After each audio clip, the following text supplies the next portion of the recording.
It's a little disjointed. Seems like a lot of short scenes. It's bold in terms of jerking people around, but I may have gone too far in a few places. What is George Lucas's greatest skill? Is he a great director? He's made a lot of great films. I would not say he's the best director, but he's really good. Is he the best writer? He's written a lot of great films as well, but I wouldn't say he's the greatest writer. There's one skill that George Lucas has that no other director, I think, embodies more than him. It's that he's a leader. George Lucas is a leader. He is also an innovator. These two things combined together has made him one of the most influential directors, has cemented Star Wars as one of the most successful franchises, and I think puts him at the pedestal of most inspiring filmmaker for indie filmmakers to look up to. I'm gonna break it down in this video, why I think this way, and I wanna talk about how we as filmmakers can learn from his wisdom and from his ability to become a leader. And this will be my first episode in the Learning from Lucas series. Joel, my cinematographer, helped me out come up with this idea in a little film we did called Pure Cinema. You can check it out. One of the points in the movie, we talk about this, and I decided I wanted to run with this concept and do a series of videos talking about influential parts of George Lucas's life. George Lucas was always a technological innovator. When he jumped on the scene, he was making films like THX, which were very bold science fiction films, and these were just the start of his journey into the effects-driven market. With Star Wars, he helped with his team pioneer visual effects that we're talking about hadn't even existed up until that point.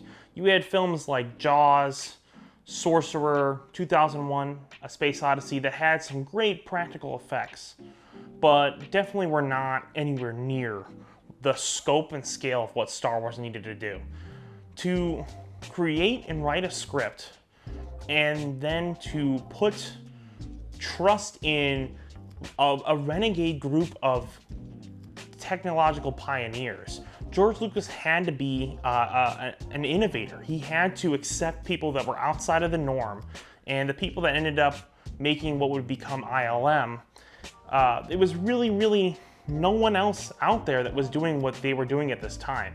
And George Lucas, instead of going with the tried and true methods that had already been done, helped pioneer very interesting and unique techniques that would be used on the Star Wars franchise that would be expanded to what we see today in films like Marvel and all the major tentpole franchise films. George Lucas also helped pioneer digital technology. With Attack of the Clones, he ended up using Panasonic digital cameras that were not the standard of the time, and in many ways limit the effects of the film going forward, because he shot these films in 2K. There's no way to up-res those films without some sort of substantial quality loss at some point. So instead of shooting on film, which was like 6K, 8K area, and then downsampling it, and then if you ever need to sell DVDs of it, he could do that. His films are basically locked in at 2K because of the limits of the technology. But if he didn't push that forward at that time, we're talking about a whole generation of filmmakers that wouldn't be validated with digital technology. Because a very wildly successful director used digital instead of film, it took digital from the ghetto of being something that isn't really respected to being one of the most respected mediums. Now everyone shoots on digital as well as film.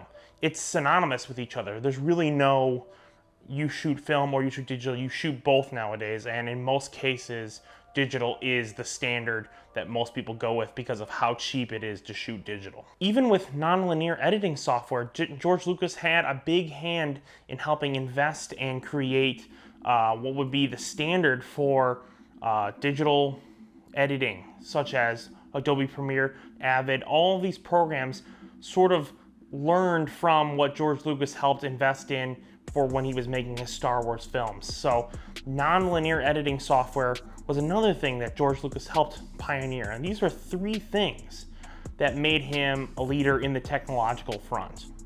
Another way that George Lucas was a leader was in terms of the stories that he was creating. I think George Lucas is a really good sign for doing what you really love. He made Star Wars, and it was wildly successful. But when it came to Empire Strikes Back, he made sure that he was the one getting the loan from the bank so that he could make his film the way he wanted to. He didn't want people to have control over his vision. He didn't want people to have control over how he sold his products, how he sold his films. And the Empire Strikes Back was a tipping point for him because he could have directed that film and it could have been a really great sequel, but it might have been limited by the fact that he wouldn't have as much artistic control.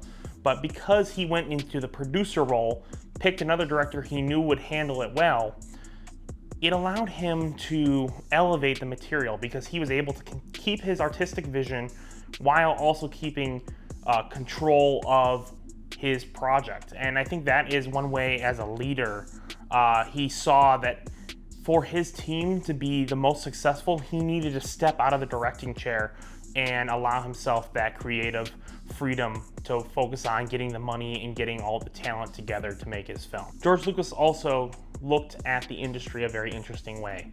He wasn't just the type of guy who made his films and then just bounced and didn't help anyone else. He helped fund a lot of interesting films. He didn't just make Star Wars films. People don't realize the amount of films that he used his money for to fund, like Mishima, A Life in 4 Chapters by Paul Schrader, one of the most beautiful films ever made. Francis Ford Coppola and George Lucas present a new film by Paul Schrader. He helped fund Dreams by Akira Kurosawa. I believe he's executive producer on that. He executive produced a lot of really great films from directors who were fantastic but not in the prime of their career. And I think that George Lucas helped save a lot of important directors' careers at a critical moment when they couldn't get funding from other people because his name meant something. George Lucas's name actually carried weight in the industry.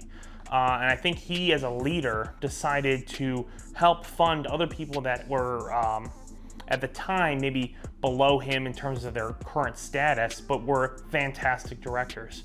And I think that the fact that he was willing to fund those movies says a lot about him and a lot about what he cares about. So how does this all apply? How does this apply to us?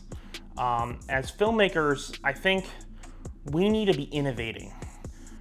Filmmaking is an art form based on innovation.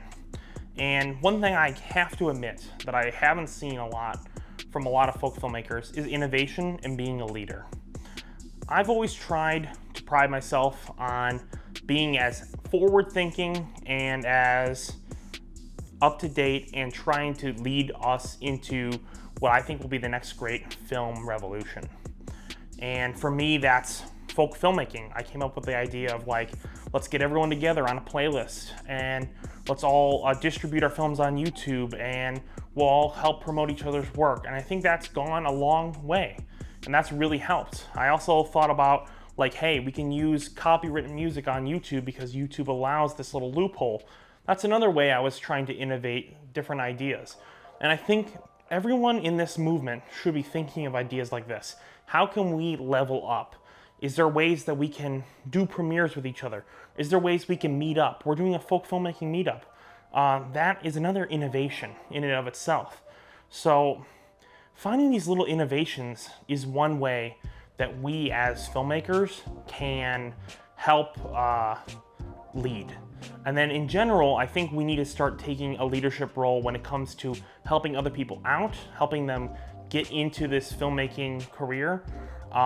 That's why I make YouTube videos, because I want people to feel like, hey, someone's kicked the door down, I can come in and I can start making my films. And I think that you owe it. If you have learned anything from the previous generation, you owe it to the next generation to do that. And I think that we as folk filmmakers and filmmakers in general need to lead, need to innovate, and we need to follow the advice of someone like George Lucas. So thank you so much. I hope this video was entertaining. If you want to subscribe, also, I have a couple other videos that I'm gonna put here and here, or somewhere around here. Check those out. Those are going to be 2 videos that you guys might enjoy. One will be on filmmaking is time travel, and the other video will be about resolution and how cameras has changed, something that might kind of apply to this George Lucas talk. So thank you so much, subscribe, and we'll see you again.